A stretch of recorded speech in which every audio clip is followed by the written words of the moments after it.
Everyone, I am Rashmin and welcome back to my channel Budding Gems. So today in this session we will be discussing about the structure and function of nephron. Okay. So first of all, what is nephron? Nephron क्या है? Nephron we have studied in our previous video that nephron is the structural and functional unit of kidney. है ना, हमने kidney के बारे में discuss किया था कि what are the functions of kidney, kidney का फंक्शन क्या है. तो the function of kidney is what, to filter the blood. Blood जो भी रहता है, जो ब्लड आता है किडनी में, उसको क्या करती है, ब्लड को फिल्टर करती है. ब्लड के अंदर जो भी वेस्ट रहता है, टॉक्सिक रहता है या एक्सेस ऑफ वाटर रहता है, तो किडनी का फंक्शन होता है to eliminate those and form urine. Kidney का function is to form urine, formation of urine रहता है. और यूरिन के अंदर ऑल द नाइट्रोजनस वेस्ट जो भी हमारे ब्लड के अंदर रहता है प्रेजेंट, तो वो नाइट्रोजनस वेस्ट को क्या करती है, किडनी एलिमिनेट कर देती है by the formation of urine, है ना. Along with the urine, along with the water, it get mix up, form urine, और through ureter it get, we have seen the structure. ये किडनी है, we have seen यहां से, this is renal artery. Renal artery पे से,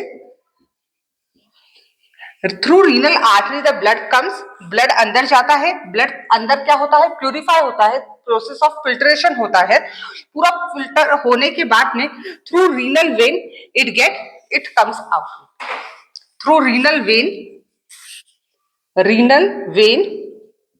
it gets it, body के अंदर क्या हो जाता है, वो चले जाता है. रीनल आर्टरी से पूरा ब्लड आता है, अंदर फिल्टर होता है, और रीनल वेन के थ्रू क्या हो जाता है, बॉडी के अंदर goes back to the body, है ना. फिर अंदर जो भी वेस्ट रहा, वेस्ट या एक्सेस वाटर, ये पूरा अंदर फिल्टर हुआ. फिल्टर होने के बाद में this is ureter. This is what, ureter. Through ureter से यूरिनरी ब्लैडर में जाएगा, and through urethra it will is the passage to move out. Urethra is the passage from which the urine will go out of the body, है ना. तो we have seen this structure in our previous video के kidney का ये function होता है to filter the blood. Today we will see कि जो फिल्टर करता है, the main organ, the main part, kidney के अंदर ऐसा कौन सा मेन पार्ट है जो ब्लड को फिल्टर करता है, तो that is nephron, है ना. That is nephron. We have not discussed anything about nephron in our previous video. I have just told you कि nephron is the structural and functional unit of kidney. मतलब nephron क्या करता है, blood को filter करता है. Today we will see कि what is the structure of nephron. nephron का structure क्या होता है, उसके parts क्या क्या होते हैं, and how does the filtration process goes, है ना. तो There are millions of nephron in each kidney. हमारे पास 2 किडनी है. Each kidney, एक किडनी में there are millions of nephron. And nephron क्या है, मेन स्ट्रक्चर है जहां से फिल्ट्रेशन प्रोसेस होगा. तो see, I have drawn the structure of nephron also. See, ये किडनी है.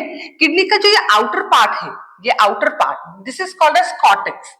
This is called as cortex. And this, ये जो ट्रायंगुलर पार्ट है, ट्रायंगल शेप का है, this is called as pyramids. इसको क्या बोलते हैं, पैरामिड्स बोलते हैं. Okay, this is called as pyramids. और पैरामिड्स के अंदर जो लाइन दिख रही है, ये लाइन क्या है, वो ये लाइन है. ये जो पार्ट है, जो this is the structure of nephron. ये नेफ्रॉन का स्ट्रक्चर इस टाइप का रहता है. और जो I will come to here, तब मैं बताती हूँ कि पैरामिड्स का जो, ये पैरामिड्स में जो लाइन है, दिस इज दिस लाइन.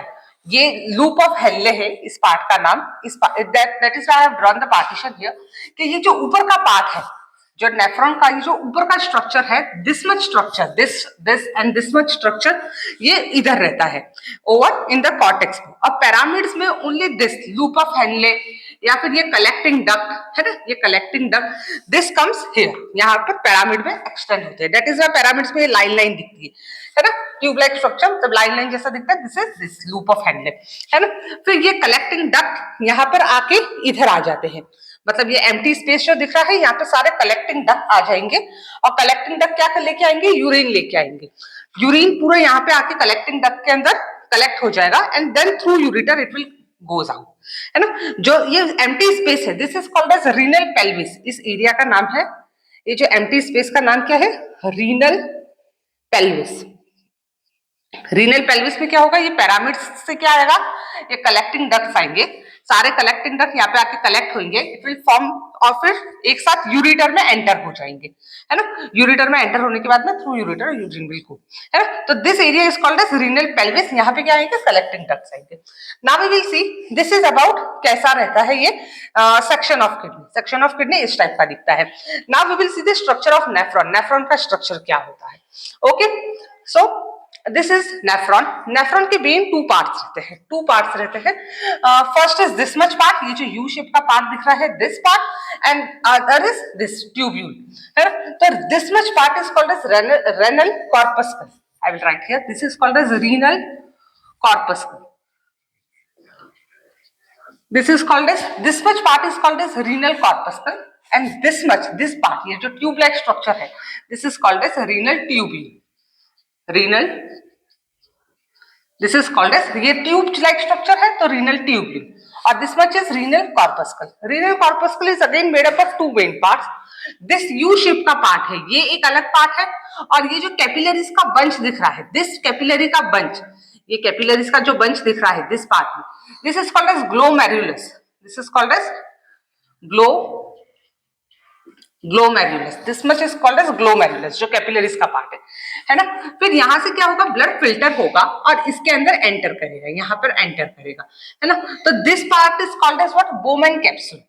इस पार्ट को बोलते हैं Bowman capsule, Bowman capsule, okay. इस पार्ट को बोमेन कैप्सूल बोलते हैं, और this is glomerulus. Together they form renal corpuscle, है ना। Bowman capsule and glomerulus together मिलके क्या बनता है, रीनल कॉर्पस्कल, है ना। And then renal tubule is this part, जो ट्यूब लाइक स्ट्रक्चर है, ओके। नाउ दिस, ये दो पाइप है, ये दो pipe, this is called as efferent arteriole and this is called as efferent arteriole. I will write the name here, efferent arteriole, efferent, है ना। I will write here only, otherwise I will erase this, ये later उधर हम explain कर देंगे, है ना। This is called as efferent arteriole, efferent arteriole. This is efferent arteriole and this is efferent arteriole. Efferent, E, arteriole. Okay, this is efferent arteriole and this is efferent arteriole. This is about the structure. ये structure कैसा था? See, now see, ये efferent arteriole है, इसका diameter क्या है, ज्यादा है as compared to this efferent arteriole. तो efferent arteriole से blood आएगा, efferent arteriole से क्या होगा, blood आएगा, in high pressure आएगा, high pressure से आएगा, ये कैपिलरीज के अंदर क्या होगा, फिल्टर होगा। कैपिलरीज के अंदर ये जो बेसमेंट लेयर है, इसके अंदर there are small small holes, tiny holes called as glomeruli. Since this is called as glomerulus, तो टाइनी होल्स को क्या बोलते हैं, ग्लोमेरुलाई, है ना। तो ईच ग्लोमेरुलाई से क्या होगा, वो फिल्टर होगा। यहाँ पे 3 लेयर होती है ना। वो लेयर्स के अंदर क्या होंगे, स्मॉल होल्स होंगे, that is semi permeable layer. Since it is semi permeable, तो इसके अंदर क्या होगा, पूरा फिल्टर होगा, जो भी नेसेसरी ब्लड रहेगा वो चले जाएगा, एंड अनवांटेड जो भी नाइट्रोजनस वेस्ट रहेगा along with the blood will come here, over here, Bowman capsule में आ जाएंगे, ओके। हाउ इट गोज, ये रीनल आर्टरियोल से ब्लड आया अंदर, एकदम हाई प्रेशर था, हाई प्रेशर की वजह से, ड्यू टू हाई प्रेशर यहाँ पे क्या हुआ, फिल्ट्रेशन हुआ, फिल्टर हुआ, है ना, फिल्टर हुआ, और यहाँ पे क्या आ गया, जो भी blood along with high amount of water as well as nitrogenous waste क्या हो गया, यहाँ पर आ गया, ओके। एंड देन जो प्योर ब्लड था along with the component like WBC, platelets, जो यहाँ पर फिल्टर नहीं हो पाए बिकॉज द होल से जो ग्लोमेरुलाई की क्या है, वेरी माइन्यूट, बट इंपॉर्टेंट जो नेसेसरी कंपोनेंट थे वो भी along with the waste इधर आ जाते हैं, because the pressure is so high के नाइट्रोजनस वेस्ट तो आता है, साथ साथ में जो इंपॉर्टेंट कंपोनेंट है like glucose, amino acids, vitamin, some salt, necessary salts, वो भी क्या होते हैं, फिल्टर होके नीचे आ जाते हैं, है ना। उनका रीअब्जॉर्प्शन होगा फर्दर, बट वो since they are very small and filtration का जो स्पीड है, प्रेशर है, बहुत हाई है, तो वो भी क्या होके फिल्टर होके नीचे आ जाते हैं, ओके। और जो भी ब्लड के अंदर नेसेसरी कंपोनेंट है which is necessary for body and component like WBC, platelets, है ना, वो क्या हो गए, इफरेंट आर्टरियोल के थ्रू बॉडी के अंदर चले गए। अब नाउ जो यहाँ पर आया that is called as filtrate. यहाँ पे जितना भी आया, जैसे हम छानते हैं, चाय को छानते हैं, तो जो छान के जो नीचे निकला, छान के जो नीचे यहाँ पे आया, that is called as filtrate, है ना। और जो प्रोसेस हुआ यहाँ पर that is ultra filtration. Why ultra filtration? Because it is under a high pressure. High pressure में फिल्ट्रेशन हुआ ना, तो it is called as ultra filtration. Okay, तो अल्ट्रा फिल्ट्रेशन के प्रोसेस से फिल्ट्रेट क्या हुआ, यहाँ पर आ गया. Now it has to pass through this tubule, है ना. और क्या होगा यहाँ पे, रीएब्जॉर्प्शन ऑफ नेसेसरी कंपोनेंट होंगे. सिंस यहाँ पे हाई प्रेशर में आया है पूरा ब्लड, तो इसके अंदर नेसेसरी कंपोनेंट भी along with the nitrogenous waste क्या हुए हैं, आ गए हैं नीचे. तो उनका क्या होगा, रीएब्जॉर्प्शन होगा ये ट्यूब्यूल के अंदर, है ना. Because that is necessary for body. और सिंस प्रेशर हाई था तो वो भी फिल्टर होके आ गए हैं, because they are so minute कि वो भी निकल करके आ गए हैं. Okay, now this part is called as, this much part, यहां से लेकर के यहां तक का, this part is called as distal convoluted, no, proximal convoluted tubule, sorry, proximal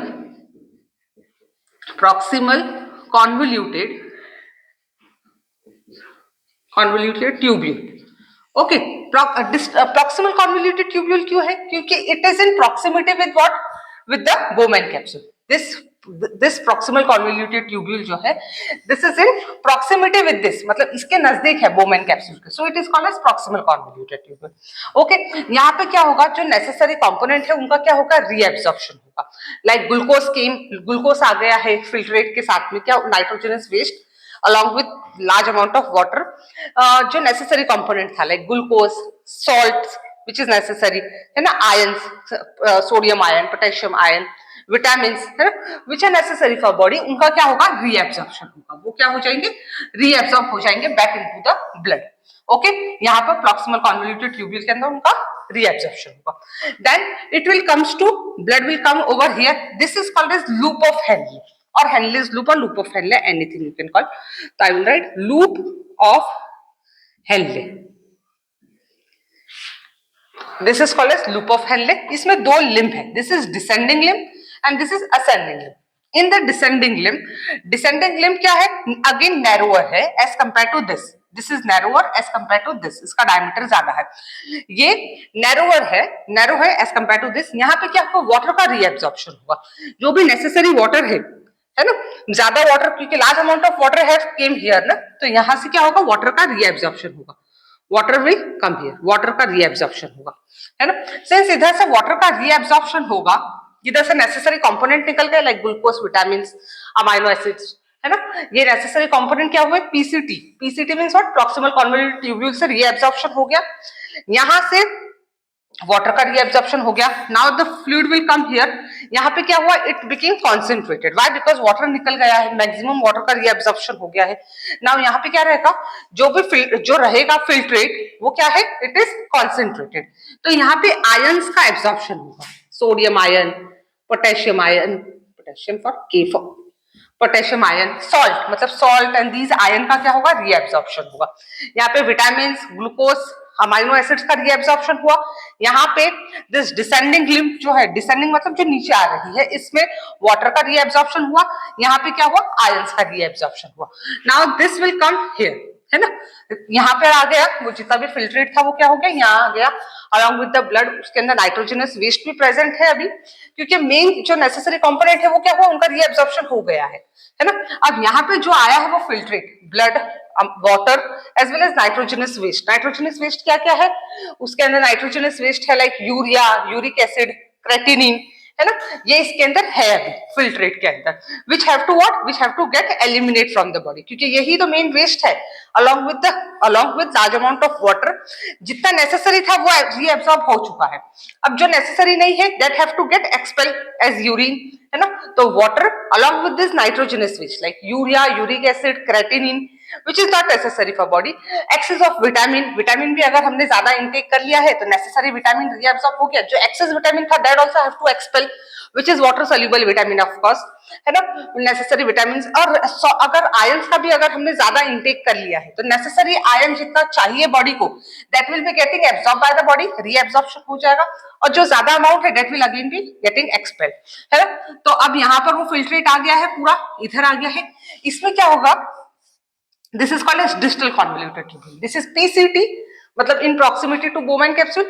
This is DCT. DCT means what? Distal convoluted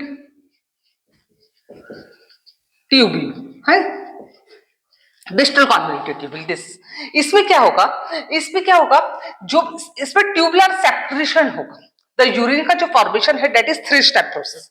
first is ultra filtration हुआ, है ना। इसमें सिलेक्टिव रीएब्जॉर्प्शन हुआ, जो पीसीटी में और हेनलीज लूप में क्या हुआ, सिलेक्टिव रीएब्जॉर्प्शन, मतलब reabsorption of all the necessary component.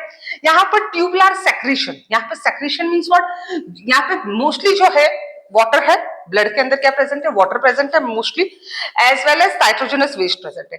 But अगर यहाँ पे बाहर जो कैपिलरीज है उसके अंदर अगर ज्यादा वो आ गया है, मतलब आयंस अगर ज्यादा आ गए हैं, है ना, तो it will be coming back, है ना। अगर कैपिलरीज में ज्यादा रीएब्जॉर्प्शन हो गया है विच इज नॉट नेसेसरी, तो यहाँ पे क्या होगा, दैट विल कम बैक। या फिर इधर नाइट्रोजनस वेस्ट आ गए हैं, suppose nitrogenous waste are present here outside in the capillaries, तो दैट उनका ट्यूबुलर सेक्रेशन होगा। या फिर नेसेसरी आयंस अगर इधर ज्यादा आ गए हैं तो उनका ट्यूबुलर सेक्रेशन होगा, that will be secreted back to DCT so that it can get expel out of the body, है ना। तो डीसीटी में क्या होगा, ट्यूबुलर सेक्रेशन होगा। Okay, then it will come here. अब यहाँ पे जो collecting duct, this is called as collecting duct, collecting duct, this is collecting duct. अब इसके अंदर क्या है, only water is present, majorly water is present along with the nitrogenous waste. तो this is how the formation of urine हुआ। Understood कैसे formation of urine हुआ, यहाँ पे अल्ट्रा फिल्ट्रेशन हुआ, ब्लड आया along with the nitrogenous waste, blood as well as water यहाँ पर आ गया। पीसीटी में all the necessary component reabsorb हो गए, यहाँ पे वाटर रीएब्सॉर्ब हुआ, यहाँ पे आयंस रीएब्सॉर्ब हुए, यहाँ पे सेक्रेशन हुआ। If more ions are present outside the blood, capillaries में ज्यादा आयन प्रेजेंट है, तो that we have to excrete करना है उसको, because our body doesn't need जितना चाहिए उतना चाहिए। जो एक्सेस है दैट विल अगेन उनका ट्यूबुलर सेक्रेशन हो जाएगा and that is going to expel, है ना। Now this is collecting duct. यहाँ पे मेजरली क्या है, large amount of water is present in the collecting duct as well as nitrogenous waste present है, okay, in the collecting duct. अब collecting duct के अंदर आके मेनी नेफ्रॉन्स, बहुत सारे आसपास जितने भी नेफ्रॉन्स है वो सब आकर के उनका सेक्रेशन इसमें डालेंगे, है ना। यहाँ पे और भी दूसरे नेफ्रॉन्स का भी सेक्रेशन यहाँ पे कलेक्टिंग डक्ट के अंदर आ जाएगा। And now it will be, यहाँ ये किधर निकलेगा, ये it will come here in the pelvis area. ये जो रीनल पेल्विस है, रीनल पेल्विस में आके ये लोग क्या करेंगे, इनका सेक्रेशन डालेंगे and then finally it will go out through ureter. जो फाइनली ये यूरिटर के थ्रू इट विल गो आउट, है ना। और जो ये क्या एक्सक्रीट हुआ, only majorly the water as well as nitrogenous waste यहाँ पे एक्सक्रीट हुआ, और जो भी एक्सेस आयंस थे तो उनका ट्यूबुलर सेक्रेशन हुआ और वो भी क्या होगा, एक्सक्रीट हो जाएगा, बाहर निकल जाएगा, एलिमिनेट हो जाएगा in the form of urine. Okay, तो this is how the formation of urine takes place. तो we have seen the 3 process, 3 step में हुआ ये पूरा। और वन मोर थिंग, ये जो ग्लोमेरुलर फिल्ट्रेशन रेट है, जो ग्लोमेरुलस से जो फिल्टर हुआ, जो फिल्ट्रेट यहाँ पर आया थ्रू ग्लोमेरुलस, जो फिल्ट्रेशन हुआ और फिल्ट्रेट यहाँ पर आया, जो आया यहाँ पे that is called as filtrate, उसका रेट क्या रहता है, that is called glomerular filtration rate. तो ग्लोमेरुलर फिल्ट्रेशन रेट जी, glomerular filtration rate GFR, glomerular filtration rate is, जो यहाँ पे जो फिल्ट्रेशन आया that is 90 to 120 ml per minute. Okay, जो ग्लोमेरुलर फिल्ट्रेशन रेट है, जिस स्पीड में ये आया, glomerular filtration rate is how much, 90 to 120 ml per minute और 180 लीटर पर डे। एक डे में जो ग्लोमेरुलर फिल्ट्रेशन करता है, ये फिल्टर जितना होता है that is 180 litre per day में फिल्ट्रेशन होता है, और पर minute is 90 to 120 ml per minute यहाँ पर फिल्ट्रेशन होता है। और जो यूरिन फॉर्म हुई लास्ट में दैट इज 3 स्टेप प्रोसेस। हमने 3 स्टेप देखा। तो फर्स्ट स्टेप क्या थी, ultra filtration which have taken place over here in the Bowman capsule and glomerulus में हुई, है ना। Ultra filtration means what, under high pressure. Second is reabsorption हुआ। सेकंड क्या हुआ, यहाँ पर रीएब्जॉर्प्शन हुआ इन पीसीटी एंड हेनलीज लूप में। एंड थर्ड क्या हुआ, ट्यूबुलर सेक्रेशन हुआ, ट्यूबुलर सेक्रेशन। थर्ड क्या हुआ यहाँ पर, इन डीसीटी ट्यूबुलर सेक्रीशन हुआ। यहाँ पे वन मोर एक, यहाँ पे जो कलेक्टिंग डक्ट है या डीसीटी है, यहाँ पे वन मोर एक हार्मोन एक्ट करता है जिसकी वजह से ये ट्यूबुलर सेक्रीशन होता है, that is called as ADH, anti diuretic hormone. जो एंटी डायूरेटिक हार्मोन का रोल क्या है, ये देखना कि नेसेसरी आयंस तो है ना यहाँ पर एक्सक्रीट नहीं हो रहे हैं। If necessary ions are getting excrete तो वो ट्यूबुलर सेक्रीशन हो जाएगा, उनका सेक्रीशन, ये ड्यू टू दिस एडीएच उनका सेक्रीशन, उनका रीएब्जॉर्प्शन होगा। तो this is done by this hormone ADH. ये एडीएच हार्मोन यहाँ पर क्या करता है, मॉनिटर करता है किडनी नेफ्रॉन को। एडीएच का रोल क्या है, टू मॉनिटर द नेफ्रॉन कि इफ नेसेसरी आयंस तो एक्सक्रीट नहीं हो रहे हैं या फिर अननेसेसरी आयंस तो ज्यादा नहीं है बॉडी के अंदर, या तो ये यहां से रीएब्जॉर्प्शन हो जाएगा या फिर it will be getting reabsorb from the capillary to DCT also, है ना। तो that is the role of ADH, to monitor the levels of iron. If it is present over here, ज्यादा यहाँ पे बाहर एक्सेस अमाउंट में है in the blood capillaries, तो it have to come here, या फिर इफ यहाँ पर ज्यादा है एंड बॉडी नीड्स इट तो रीएब्जॉर्प्शन बैक होगा, है ना। एज वेल एज वाटर का भी, अगर वाटर बॉडी के अंदर डेफिशिएंसी है वाटर की एंड दिस यहाँ से पास होकर के कलेक्टिंग डक्ट पे अगर ज्यादा वाटर एक्सक्रीट हो रहा है तो it will be coming back from here also, यहाँ पर भी वाटर का रीएब्जॉर्प्शन करेगा। ड्यू टू दिस एडीएच यहाँ पर भी वाटर का एब्जॉर्प्शन हो जाएगा, है ना, इफ बॉडी में डेफिशिएंसी है वाटर की। तो that is done by this ADH. Okay, तो this is how filtration takes place. जो किडनी का जो रोल है फिल्ट्रेशन का, it takes place through this nephron, और नेफ्रॉन में इस तरीके से फिल्ट्रेशन होता है। Okay, I hope you understood this कि ये किस तरीके से हुआ। This is called as what, this is renal corpuscle. Renal corpuscle कैसे हुआ, Bowman capsule as well as glomerulus को बना मिलके this much is called as renal corpuscle and this is renal tubule. Okay, and ये जो part है, जो नीचे का पार्ट है, that is in medulla part, medulla में है, और this much part is in cortex region, and this is how it goes the filtration process. 3 step process है ना। I hope you understood these things कि किस तरीके से फिल्ट्रेशन हुआ, व्हाट आर द 3 पार्ट्स। जो 2 मेन पार्ट्स है वो ऑफ ए ट्यूब्यूल के 3 main parts like proximal convoluted tubule, loop of Henley, distal convoluted tubule and collecting duct. And collecting duct last में पेल्विस में आके कैसे मिली and come back through ureter. Okay, so I hope you understood these things. If at all you have any doubt, any queries, ask me in the comment section. We will try to discuss it in next video. Okay, and we will be coming back with the next video soon, and till then, goodbye.